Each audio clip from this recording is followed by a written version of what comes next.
Mga kadiksi Batman, magkasama yung dalawang magpinsan, si Christian Idadis na pamangkin ko at saka si Jericho Idadis Basader na anak ng binata. Ayan, magdadive na itong si Christian Idadis, siyang mauna sa pool. Yun na.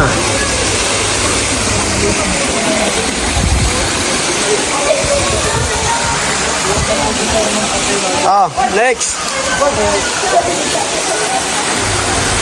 Mga kadiksi Batman, ito naman si binata ko, si Jericho. Akala mo magbabackdive siyang tatalon.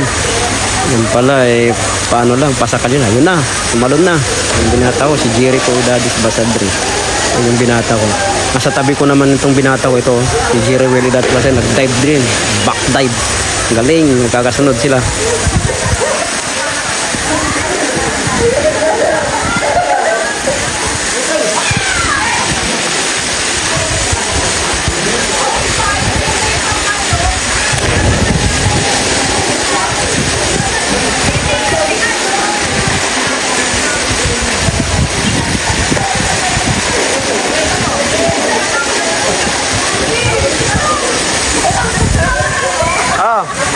Dave! Yan na!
Ito na ulit, magbabatdag na naman yung pamangkin si Christian Idadis.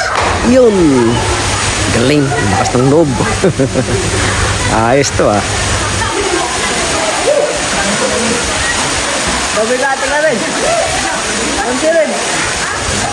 Biglang sumunod siya si Jericho ko. Yun o. Magkakasa din siya magpipinsan.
Mga ka-DXB Batman, focus nyo yung panonood nyo dito sa video na ito.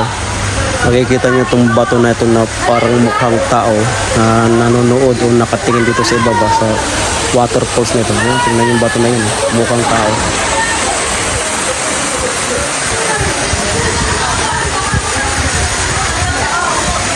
Umakyat ng binata ko sa taas eh.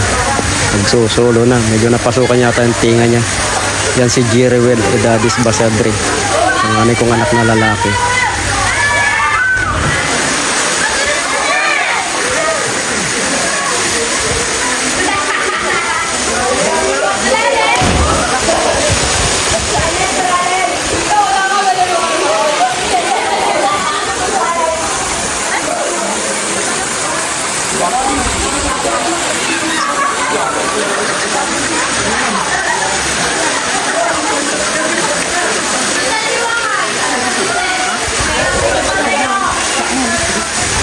Maraming naliligo rito mga ka-DXB Batman sa Antong Falls.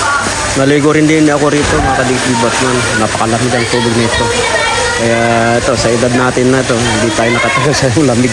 Napakalamig talaga sa loob nito. Sa ilalim na yan, napakalalim.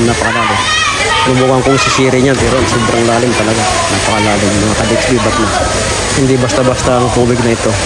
Yung lalim niya, mahirap talagang sisirin to. Saka hindi natin alam kung anong meron dito sa loob nito. Ngayon, doble lang ingat kami dito sa paliligo. Lalo na doon sa mga bata dito, mga kasama ko.